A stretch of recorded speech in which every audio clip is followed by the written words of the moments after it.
दर्शकों, equality news में आप सभी का स्वागत है। मैं हूं काजल आपके साथ। चलिए शुरुआत करते हैं आज की प्राइम टाइम खबरों में इस वक्त की बड़ी खबर के साथ। स्वरों की मलिका लता मंगेशकर के निधन से पूरे भारत में शोक की लहर है, जिसे महाराष्ट्र भी अछूता नहीं है।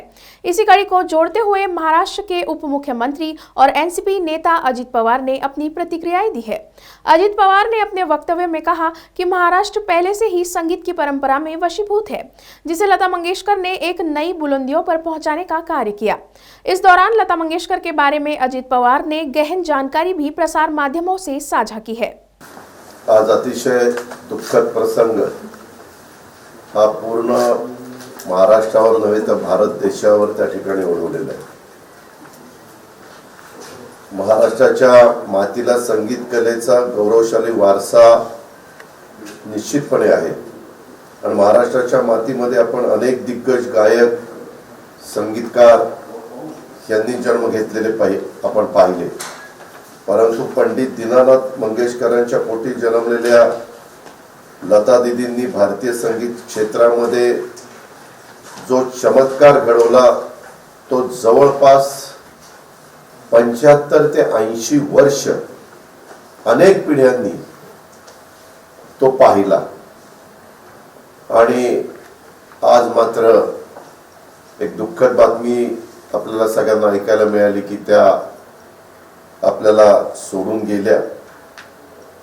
खरं तर स्वरसम्राज्ञी लता मंगेशकर हे भारतीय नव्हे तर जागतिक संगीत विश्वासाला पडलेलं एक अद्भुत अशा प्रकारचं स्वप्न होतं आणि 28 सुरांच्या दुनियेत लीलया संचार करणाऱ्या लता दीदींनी 8 दशकांपेक्षा प्रदीर्घ कारकिर्दीत एकापेक्षा एक सरस गाणी दिली।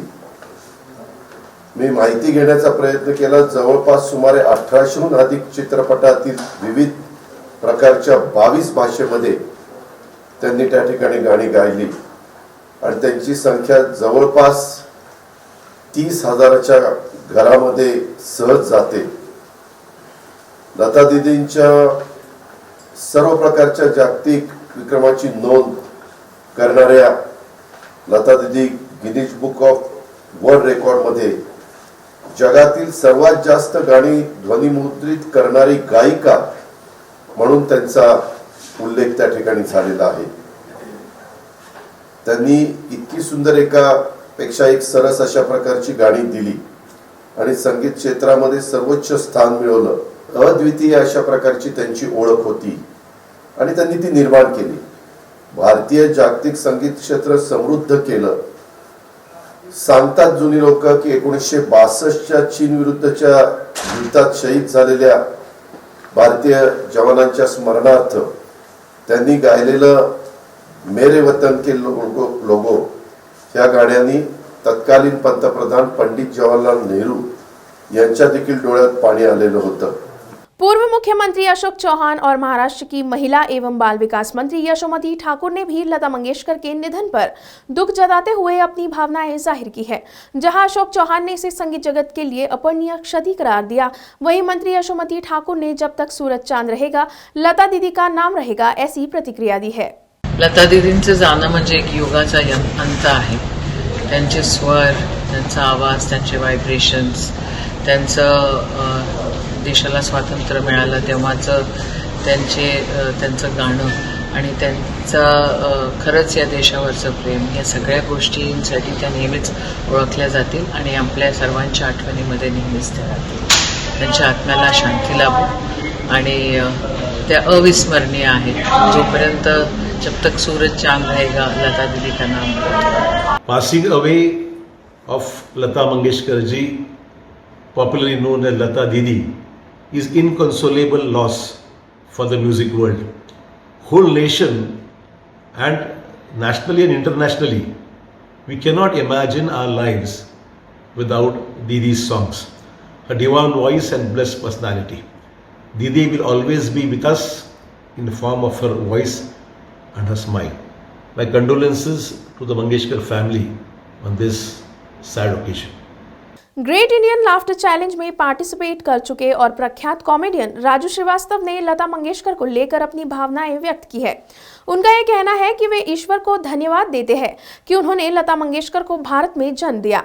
वहीं राजू श्रीवास्तव यही नहीं रुके तो उन्होंने लता मंगेशकर को सरस्वती की उपाधि तक दे डाली। वहीं इसी कड़ी को भोजपुरी इंडस्ट्री के अभिनेता रवि किशन ने भी अपनी प्रतिक्रियाएं दी और कहा कि आज पूरा सिनेमा और संगीत जगत अनाथ हो गया है। बहुत दुखद खबर, स्वर कोकिला लता जी हम लोग के बीच नहीं रहे। पूरा सिनेमा जगत, संगीत जगत आज अनाथ हो गया, अपनी मां को खो दिया। तो आवाज कहां से आएगी? भारत की पहचान थी लता जी। लता दीदी ने संगीत को और आवाज को एक संस्कार, संस्कृति के साथ, एक क्लास के साथ जो एक मुकाम दिया था वो अब भरपाई बहुत मुश्किल है। सिनेमा जगत का सबसे बड़ा काला दिन आज लता दी का चले जाना। महादेव उनको अपने श्री चरणों में स्थान दे। मैं तो ईश्वर को धन्यवाद दूंगा जिन्होंने लता मंगेशकर का जन्म हिंदुस्तान में किया और हिंदुस्तानियों ने खूब सुना, देखा। लता दीदी हमारे बीच नहीं रही बोलने में भी बड़ी तकलीफ होती है। स्वर कोकिला, भारत रत्न, करोड़ों की दीदी और बहुतों की मां अब हमारे बीच नहीं रही। लेकिन वो कहीं गई नहीं है। जिस तरह से पेड़ पौधे, सूरज चांद, धूप छांव, गंगा जी, नदियां, समुद्र, ये हमेशा रहेंगे, ऐसे ही लता जी भी हमारे बीच हमेशा रहेंगे और हम इन्हें सुनते रहेंगे और सब लोग उनसे प्रेरणा लेते रहेंगे। ऐसे लोग साधारण नहीं होते, साधारण इंसान नहीं, वो कोई अवतार थे, साक्षात सरस्वती। कल वसंत पंचमी थी, माँ सरस्वती की हमने पूजा की और आज इस दुनिया की सरस्वती हमें छोड़ के चली गई। महाराष्ट्र सरकार ने सुर साम्राज्ञी लता मंगेशकर के निधन के बाद उनके सम्मान में सोमवार को एक दिन के राजकीय शोक और सार्वजनिक अवकाश की घोषणा की है। 92 वर्षीय लता मंगेशकर का निधन रविवार को मुंबई के ब्रिज कैंडी हॉस्पिटल में हुआ। मुख्यमंत्री कार्यालय द्वारा जारी एक बयान में एक दिन का राजकीय शोक और सार्वजनिक अवकाश की घोषणा की गई है। आज शाम 7:19 पर लता मंगेशकर को उनके भाई हृदयनाथ मंगेशकर ने मुखाग्नि दी। इसके साथ ही आज भारत की सुर कोकिला का ये अंतिम सफर यहाँ पर समाप्त हुआ। देश उन्हें उनके संगीत जगत में दिए गए योगदान को हमेशा याद रखेगा।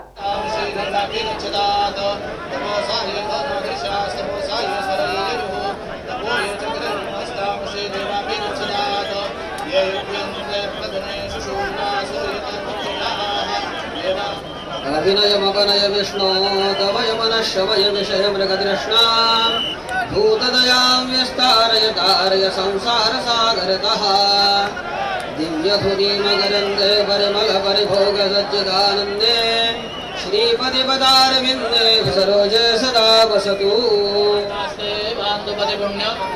सुखागात्र सुखानुलोमाः सुखामांस सुखा अस्य सौख्या वहन्तु दुवामृत सुकृता यत्र लोकाः इमापो मधो मर्त्योऽस्मिंस्ते लोकरूपदुर्यन्तामक्षीयमाणस्वधा नमः वावहन्तु दुवामृत सुकृता यत्र लोकाः इमापो मधो मर्त्यस्वर्गे ते लोकरूपदुर्यन्तामक्षीयमाणस्वधा नमः।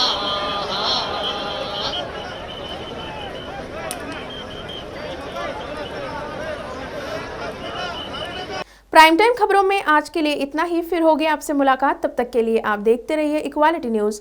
खबरों की अधिक जानकारी के लिए आज ही डाउनलोड और सब्सक्राइब करना ना भूलें इक्वालिटी शॉप ऐप को।